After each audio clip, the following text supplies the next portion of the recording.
Good morning बच्चों। आप सभी का हमारे चैनल स्टेलर इंग्लिश लैब में स्वागत है। बच्चों, आज की इस वीडियो सेशन में हम लोग सिंथेसिस का पार्ट 3 देखेंगे। आज का हमारा ये वीडियो सेशन सिंथेसिस का लास्ट वीडियो सेशन होगा। सिंथेसिस के पहले वाले वीडियो सेशन में हम लोगों ने देखा था कि कैसे दो सिंपल सेंटेंस को हम एक तीसरे सिंपल सेंटेंस में तब्दील करेंगे, चेंज करेंगे। दूसरे वीडियो सेशन में हम लोगों ने देखा था कि कैसे दो सिंपल सेंटेंस को कॉम्प्लेक्स सेंटेंस में बदलेंगे। आज की इस वीडियो सेशन में हम लोग बात करेंगे कि कैसे दो सिंपल सेंटेंस को हम एक कंपाउंड सेंटेंस में कन्वर्ट करेंगे।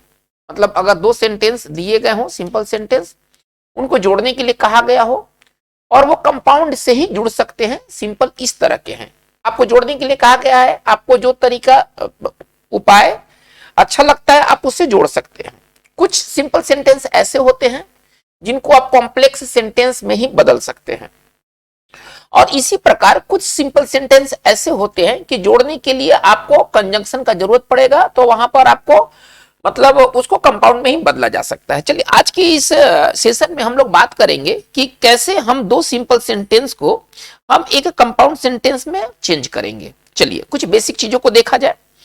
दो सिंपल सेंटेंस को कंपाउंड सेंटेंस में, है ना, कुछ कोऑर्डिनेटिंग कंजंक्शन है जिसके माध्यम से हम दो सिंपल सेंटेंस को कंपाउंड सेंटेंस में चेंज करते हैं। ठीक है, यानी कि अगर दो सिंपल सेंटेंस को अगर कंपाउंड में चेंज करना है तो आपको जरूरत किस बात की है? कोऑर्डिनेटिंग कंजंक्शन की। चलिए, अब कुछ कंजंक्शन जो होते हैं वो कोऑर्डिनेट मतलब वो जोड़ने का काम करते हैं। ठीक है, कौन कौन से भाई ऐसे कोऑर्डिनेटिंग कंजंक्शन है? चलिए, इसमें हम लोग देखेंगे एंड और एज वेल एज, मतलब साथ साथ, मतलब और, सब में प्लस का भाव है, सब में प्लस का भाव है। बोथ एंड मतलब प्लस का भाव है, और नॉट ओनली बट ऑल्सो मतलब न तो ये बल्कि ये भी, मतलब इसमें प्लस का भाव है। यानी कि इन चारों को हम यूज करते हैं, है ना, एडिशन, एडिशन मतलब जोड़ने में, दो समान क्वालिटी को जोड़ने में, दो समान चीजों को जोड़ने में हम इन कोऑर्डिनेट कंजंक्शन का इस्तेमाल करते हैं।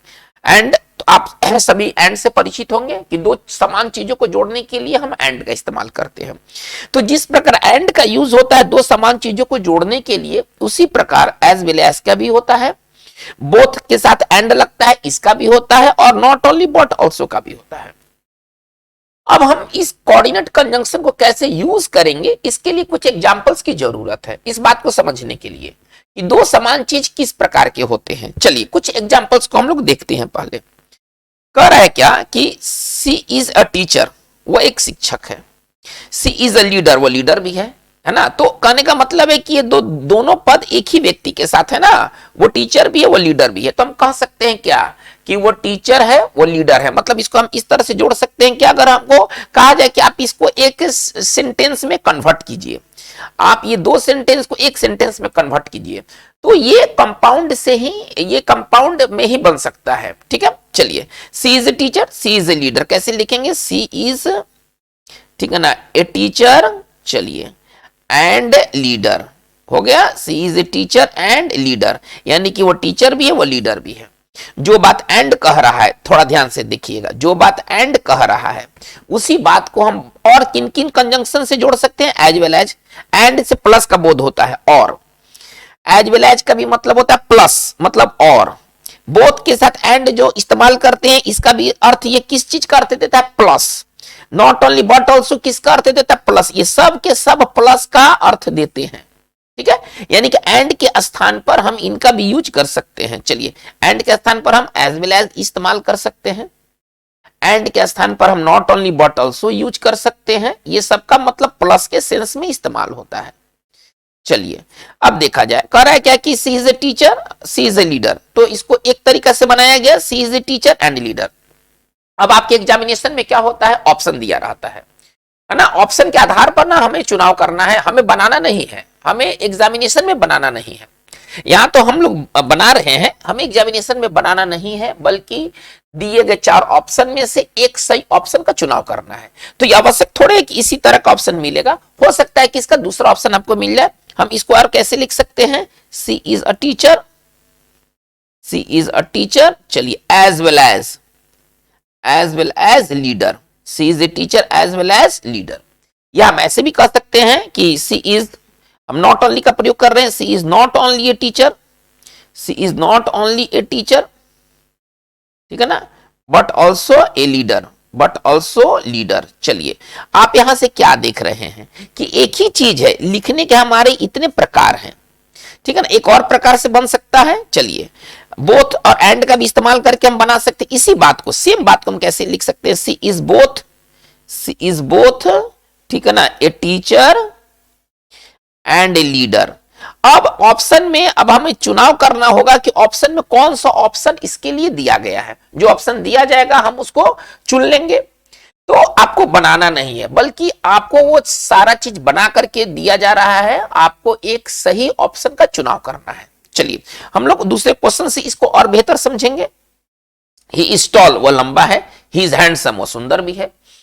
इसको जोड़ना है, आपको एक सेंटेंस में जोड़ना है, ठीक है, एक सेंटेंस में इसको कन्वर्ट करना है। तो कैसे लिख सकते हैं, ही इज टॉल, चलिए, एंड हैंडसम। हम दोनों तरीके से इसको एंड से भी बनाया जा सकता है कि वो टॉल है और हैंडसम है, हमारा सेंटेंस कंप्लीट हो गया। हम एंड से नहीं बनाना चाहते तो हम ऐसे भी बना सकते हैं, he is tall as well as handsome. हम इसको ऐसे भी लिख सकते हैं, he is tall as well as handsome. चलिए हम इसको और कैसे लिख सकते हैं, he is not only tall, he is not, sorry, हम इसको ऐसे भी लिख सकते हैं, he is not only tall, he is not only tall. चलिए चलिए बट ऑल्सो हैंडसम, हम इसको इस तरह से भी बना सकते हैं। और हम इसको बोथ और एंड का भी यूज करके बना सकते हैं। सबका मतलब क्या है, प्लस, कि वो टॉल भी है और हैंडसम भी है। तो ये किस चीज का अर्थ दे रहा है, प्लस का अर्थ दे रहा है। चलिए ही इज कैसे लिख सकते हैं, बोथ, ठीक है ना, टॉल, और बोथ अपने साथ एंड लेता है तो एंड होना चाहिए एंड हैंडसम। तो इस तरह के वाक्य को हम चार तरीके से बना सकते हैं। अब हमें ऑप्शन की ओर देखना चाहिए कि ऑप्शन इसमें से कौन सा दिया हुआ है। चलिए एक और एग्जांपल देखा जाए, ही is a teacher, he is an athlete, वो एक शिक्षक है, वो एक एथलीट भी है। हम इसको साधारण तरीके से बनाए तो कैसे बनाएंगे, ही इज अ टीचर, फिर उसी तरह से एंड एथलीट। थोड़ा ध्यान दिया जाए, मैं आपको क्या पढ़ा रहा हूं, ही is toll, sorry, he is a teacher and athlete. चलिए इसको और भी किस तरीके से बनाया जा सकता है, एज वेल एज से बनाया जा सकता है, he is a teacher as well as athlete, नहीं ये बन गया। और इसी प्रकार से हम इसको नॉट ओनली बट ऑल्सो भी से भी बना सकते हैं, जैसा मन, ही is not only a teacher but athlete. Not only अपने बात क्या लेता है, बट ऑल्सो लेता है, ठीक है ना, बट के साथ ऑल्सो आना चाहिए, तभी जाकर के ऑप्शन सही होगा। एक बात का ध्यान दिया जाए, ये जितने भी हम लोग बट के साथ, नॉट ओनली के साथ बट ऑल्सो लगाए हैं, कभी कभी केवल बट दे देता है, तो वो वाक्य गलत होगा, वो वाक्य गलत होगा। आप यहां से देखा जाए इस वाक्य में कि नॉट ओनली के साथ बट ऑल्सो आना जरूरी है। कभी कभी क्या करते हैं कि ऑप्शन में आपको केवल बट मिलेगा, ऑल्सो नहीं मिलेगा, इसका मतलब है कि वो वाक्य हमारा गलत होगा। चलिए अब हम अपने सेंटेंस की ओर जाते हैं। तो हमने क्या लिखा है ना, ही is not only a teacher but also athlete. चलिए बट ऑल्सो एथलीट। तो बच्चों इस तरह से हम इस प्रकार के सिंपल सेंटेंस को कंपाउंड में कन्वर्ट करते हैं चार कंजंक्शन के माध्यम से, जिसमें चीज एक समान हो और दोनों को लेके चलना है कि वो गोरा भी है, वो लंबा भी है, हैंडसम भी है, वो टीचर भी है, एथलीट भी है। मतलब हमको दोनों को साथ में लेके चलना है, दोनों को प्लस करना है। तो प्लस करने वाले, जैसे कि देखिए इसमें हमको क्या प्लस करना था कि वो टीचर है और एथलीट है, तो एक ही सेंटेंस में दोनों आना चाहिए। वो हमको क्या है यहाँ पर कनेक्ट करना था, टॉल और हैंडसम, यानी कि दोनों को एक ही सेंटेंस में लाना है। तो इसके लिए हमें कोऑर्डिनेट कंजंक्शन की जरूरत है जो प्लस का भाव दे। तो प्लस का भाव देने वाले चार हैं, and, but, sorry, both and, एक तो एंड, फिर बोथ एंड, फिर नॉट ओनली बट ऑल्सो, और एक है एज वेल एज। ये चार कंजंक्शन से प्लस का बोध होता है। चलिए अब हम लोग आगे बढ़ते हैं, और हमारा अब नेक्स्ट तरीका क्या है, कौन सा नेक्स्ट तरीका है, दो सिंपल सेंटेंस को जोड़ने के लिए। तो देखिए, और आइदर और का हिंदी होता है दो में से एक, दो में से एक, और कभी इस्तेमाल करते हैं दो में से एक का चुनाव करने के लिए। और नाइदर नॉर का मतलब होता है दोनों में से कोई नहीं, दोनों में से कोई नहीं। यानी कि जब हमें दो में से एक का चुनाव करना है, जब हमें दोनों में से एक का चुनाव करना है तो हमारे पास दो कंजंक्शन है। और जब दोनों में से दोनों को नकार देना है, किसी का चुनाव नहीं करना है, तो फिर हम इसका इस्तेमाल करेंगे। जैसे कि आप इस वाक्य को देखिए, कह रहे कि सिट डाउन गो आउट। अब इसमें क्या भाव है, पहले भाव को पकड़ा जाए, बैठ जाओ चले जाओ, तो या तो बैठ जाओ या तो चले जाओ। सेंस यह ये है ना, या तो एक दो में से काम करो, या तो बैठो या तो जाओ। तो दो में से एक का चुनाव करना है, तो जब दो में से एक का चुनाव करना है, इस है ना, ये हम कंजंक्शन का इस्तेमाल करते चुनाव करने के लिए, सिलेक्शन, चॉइस है ना। ये चॉइस दिया रहता है और चॉइस में से हमें या तो चुनना है या तो नकार देना है। चलिए, तो कह रहे क्या कि सिट डाउन बैठ जाओ, गो आउट चले जाओ। तो हम लिख सकते हैं क्या, सिट डाउन, ठीक है ना, और गो आउट, और गो आउट, ठीक है ना। हम ऐसे बना सकते हैं, या हम ऐसे लिख सकते हैं आइदर यू कैन, है ना, यहां पर किसी सेकंड पर्सन के लिए कहा गया है ना, you can either, you can either sit down, you can either sit down और गो आउट, या तो आप बैठ सकते हो या तो आप जा सकते हो, ठीक है। चलिए यहां से देखा जाए, ही is not intelligent, he is not diligent, दोनों का नकारा जा रहा है, ना तो तेज है ना तो वो मेहनती है, ना तो तेज है ना तो मेहनती है, मतलब दोनों में से कोई नहीं है। तो जब दोनों में से कोई नहीं, जब बात नकारने की हो, दोनों में से कोई नहीं के लिए किसका इस्तेमाल करेंगे, है ना, नाइदर नॉर, और नाइदर नॉर का इस्तेमाल करेंगे, ठीक है। कैसे लिखेंगे, ही इज, ठीक है ना, नाइदर, चलिए ही इज नाइदर क्या, इंटेलिजेंट, है ना, ना तो वो तेज है ना ही वो मेहनती है, डिलीजेंट का मतलब मेहनती, ना ही वो तेज है ना ही मेहनती है। कैसे लिखेंगे, ही is neither intelligent, neither nor का इस्तेमाल करके बनेगा नॉर, कभी कभी और दे देता है, तो और अगर दे दिया, अगर नाइदर के साथ अगर और दे दिया तो गलत। और किसके साथ होता है, आइदर के साथ, थोड़ा ध्यान दीजिए, और किसके साथ होता है, आइदर के साथ। नाइदर के साथ जब भी इस्तेमाल होगा तो नॉर होगा।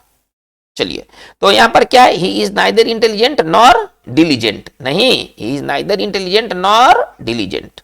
चलिए फिर एक और सवाल से इसको समझा जाए, ही इज नॉट ए फूल, वो मूर्ख नहीं है, he is not a cheat, वह बेईमान नहीं है। दोनों को नकारा जा रहा है, ना तो वो मूर्ख है ना तो वो बेईमान है।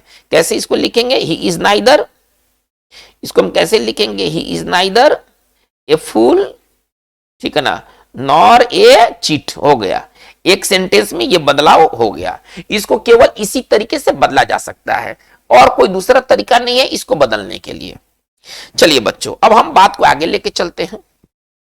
अगर आपको उल्टी बात, है ना, देखिए सबसे पहला चीज है कि इसका इस्तेमाल हम कब करते थे, जब दोनों चीजों को एक में लेके चलना है, एडिशन, ये एडिशन बताता है, ये सारे कोऑर्डिनेट कंजंक्शन एडिशन बताते हैं। अच्छा, अभी हम लोगों ने बात किया, ये क्या बताता है, चुनाव बताता है कि दो में से आपको एक चुनना है या दोनों को नकार देना है। अब हम क्या बात करेंगे कि अगर चीज उल्टा हो, विपरीत हो, तो उसके लिए हम क्या इस्तेमाल करेंगे। तो विपरीत कहने के लिए हमारे पास इतने मतलब एडवर्ब है या कंजंक्शन है। देखिए ये सभी, ये जो है ना एडवर्ब है, थोड़ा ध्यान दिया जाए, पार्ट ऑफ स्पीच से ये सभी एडवर्ब है, और ये बट कंजंक्शन है, थोड़ा ध्यान दिया जाए। तो देखिए दो क्लॉज को, अगर दो क्लॉज को थोड़ा ध्यान से इसको समझा जाए, दो क्लॉज को यदि हमको एडवर्ब से जोड़ना है, कंजंक्शन तो बीच में आ जाता है, आप समझते हैं।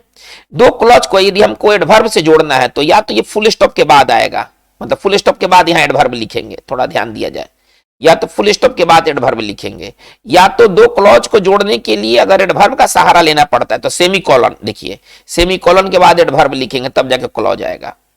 यानी कि अगर आपको एडवर्ब से जोड़ना है तो आपको फुल स्टॉप देना होगा अथवा सेमी कॉलन देना होगा। कंजंक्शन से जोड़ना है तो इन चीजों की जरूरत नहीं है। जैसे कि देखिए बट का मतलब लेकिन, आप ऐसा समझिए, बट का मतलब लेकिन, और इन सब का मोटा मोटी अर्थ होता है लेकिन, फिर भी, अगर कहें फिर भी, ये उल्टा बात बताएगा, है ना, ये उल्टा बात बताएगा। ये सबका मतलब अगर सिंपल सा अगर हिंदी में बोले तो फिर भी। जैसे देखिए correct, he is rich, he is unhappy, वह अमीर है, वो मतलब वो दुखी है, वो दुखी है। अब देखिए इस लाइन में क्या चीज का बोध होता है, इस लाइन में बोध होता है विपरीत चीजों का। व्यक्ति धनी है, उसे खुश होना चाहिए था, लेकिन व्यक्ति खुश नहीं है, व्यक्ति खुश नहीं है। Correct, he is rich, he is unhappy, वो रिच है, उसे खुश रहना चाहिए था, लेकिन वो प्रसन्न नहीं है, वो अनहैप्पी है। इसका मतलब चीज क्या है, कंट्रास्ट शो कर रहा है ना, विपरीत। ये इसका प्रयोग करते हैं क्या शो करने के लिए, कंट्रास्ट, है ना। विपरीत अर्थ आप मोटा मोटी भाषा में समझे तो विपरीत अर्थ जहां शो करना है वहां पर हम इनका इस्तेमाल करते हैं। अब वो धनी है, वो नाखुश है, उदास है, इसका मतलब है कि मीनिंग क्या दे रहा है, मीनिंग उल्टा दे रहा है। अब उल्टी बात बताने के लिए हमारे पास इतने तरीके हैं, इतना तरीके से हम बात को जोड़ सकते हैं। चलिए जैसे देखा जाए, ही इज रिच हम लिख सकते हैं ही इज रिच, ठीक है, बट अनहैप्पी हो गया। ये तो बट कंजंक्शन था ना, ये सीधे जोड़ दिया, he is rich but unhappy. अगर इसी को अगर हम एडवर्ब से जोड़ेंगे तो कैसे जोड़ेंगे, he is rich, he is rich, ठीक है ना। चलिए फुल स्टॉप, हाउएवर, हाउएवर, ठीक है ना, ही इज अनहैप्पी, ठीक है ना। लेकिन हम ऐसे नहीं जोड़ते हैं, है ना, ज्यादातर सवाल को बट से, ऑप्शन में आपको बट ही मिलेंगे, है ना। हम ऐसे जोड़ सकते हैं, इज रिच, सॉरी, इसको हम दो, चूंकि एक सेंटेंस ना बनाना है तो हम एक सेंटेंस बनाने के लिए इसको हम ऐसे जोड़ सकते हैं, देखिए ही इज रिच, ठीक है ना। चलिए yet unhappy, yet unhappy, yet का भी इस्तेमाल कर सकते हैं, उल्टी बात बताने के लिए येट का भी इस्तेमाल होता है, देखिए। चलिए अब इसको हम और तरीके से जोड़ सकते हैं, जैसे देखिए he is poor, he is honest, वह गरीब है वो ईमानदार है।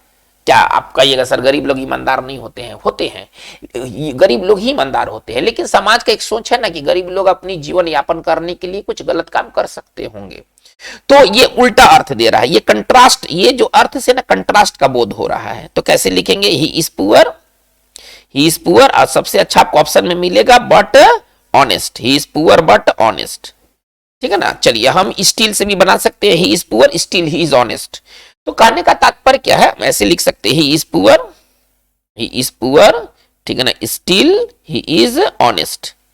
कई तरीके हैं बात को जोड़ने के लिए, बहुत सारे तरीके हैं। जैसे देखिए इट इज रेनिंग, ठीक है ना, बारिश हो रही है, the ceremony will be held on time, बारिश हो रही है, कह रहे कि जो सेरेमनी है, जो कार्यक्रम है वो समय पर होगा। कंट्रास्ट, ये किस चीज का बोध करा रहे हैं, कंट्रास्ट का, इससे कंट्रास्ट का बोध हो रहा है कि बारिश हो रही है, सेरेमनी नहीं होना चाहिए था, लेकिन कह रहा है क्या कि बारिश हो रही है, सेरेमनी टाइम पर होगा, उल्टी बात। कैसे लिखेंगे, इट इज रेनिंग, अगर इसी को अगर लिखना है तो कैसे लिखेंगे, कैसे जोड़ेंगे, इट इज रेनिंग। अब बट सबसे कॉमन वर्ड है कंट्रास्ट जोड़ने के लिए, कंट्रास्टिंग लाइन को जोड़ने के लिए सबसे जो कॉमन वर्ड है वो बट है। तो कैसे लिखेंगे, it is raining but the ceremony will, उतार देना है, कुछ करना है, the ceremony will be held on time. तो बच्चों ये इस तरह से हम कंट्रास्ट वाले बातों को जोड़ते हैं। चलिए अब आते हैं, हमारा अगला जो कोऑर्डिनेट कंजंक्शन है या कंजंक्शन है जो दो सिंपल सेंटेंस को जोड़ करके कंपाउंड बनाएगा, वो सो और देयरफॉर है। सो मतलब इसलिए, आप जानते हैं इस वर्ड को, सो का मतलब होता है इसलिए, और देयरफॉर का मतलब अतः, देयरफॉर का मतलब अतः। चलिए हम इनका भी प्रयोग करके हम दो सिंपल सेंटेंस को जोड़ते हैं। चलिए अब जैसे कि देखिए, सी लॉस्ट हर पर्स, उसने अपना पर्स खो दिया, सी वाज सैड, इसलिए वो दुखी थी। देखिए परिणाम, जिसमें कारण और परिणाम आ जाए, जिसमें कारण और परिणाम वाली बात हो, ठीक है ना, कारण और परिणाम वाली बात हो, उसके लिए हम सो और देयरफॉर का प्रयोग करते हैं। सो और देयरफॉर का प्रयोग कब करते हैं, जहां कोई कारण होगा इसके बाद परिणाम होगा, है ना, तो उसके लिए हम सो या देयरफॉर दोनों में से किसी का यूज कर सकते हैं। अब जैसे कि देखिए, सी लॉस्ट हर पर्स, उसने अपना पर्स खो दिया, ये कारण बना, और परिणाम क्या हुआ, तो सी वाज सैड, वो दुखी थी। तो जहां पर कारण परिणाम वाली बात है ना, वो बनेगा सो या देयरफॉर से। कैसे लिखेंगे, सी लॉस्ट हर पर्स, थोड़ा इसको ध्यान से देखा जाए, है ना, so she was sad, so she was sad. चलिए या देयरफॉर, यहां पर सो की जगह पर देयरफॉर का भी प्रयोग कर सकते हैं। चलिए ही वाज डिसोबीडिएंट, वो अवज्ञाकारी था, डिसोबीडिएंट मतलब जो आज्ञा ना माने, अवज्ञाकारी, ठीक है। चलिए ये कारण था, ही वाज पनिश्ड, रिजल्ट क्या निकला कि उसको सजा दिया गया, है ना। तो जिसमें कॉज और रिजल्ट वाली बात आ जाए वो बनते हैं सो या देयरफॉर से। कैसे लिखेंगे, ही वाज, है ना, इसको कैसे जोड़ेंगे एक सेंटेंस में, ही वाज डिसोबीडिएंट, ठीक है ना, ही वाज डिसोबीडिएंट। ओके यहां तक क्लियर है। चलिए so he was punished, so he was punished. तो बच्चों ये बहुत इंपॉर्टेंट है, ये कंपाउंड सेंटेंस, ज्यादातर आपको सवाल कंपाउंड वाले ही मिलते हैं, मतलब कि दो सिंपल सेंटेंस दिए रहते हैं और उसको कंपाउंड तरीके से उसको कनेक्ट करना है। बच्चों आज की बात यहीं तक रहेगा। हमारा सिंथेसिस का ये वीडियो कंप्लीट हो गया। हमने 3 वीडियो की से सिंथेसिस पार्ट को कंप्लीट किया है। फर्स्ट वीडियो में सिंपल सेंटेंस को सिंपल सेंटेंस में जोड़ना था। दूसरे वाले वीडियो सेशन में दो सिंपल सेंटेंस को कॉम्प्लेक्स सेंटेंस में कन्वर्ट करना था। आज की वीडियो सेशन में हमने क्या देखा है कि दो सिंपल सेंटेंस को कैसे कंपाउंड सेंटेंस में तब्दील करेंगे, किन किन कंजंक्शन के माध्यम से। ठीक है, आपको ये वीडियो कैसा लगा? अगर आपको ये वीडियो पसंद आया हो तो आप इसे जरूर लाइक करें, सब्सक्राइब करें, शेयर करें। आपका ये छोटा सा प्रयास हमारे लिए एक बड़ा मोटिवेशन का काम होगा। Thank you very much.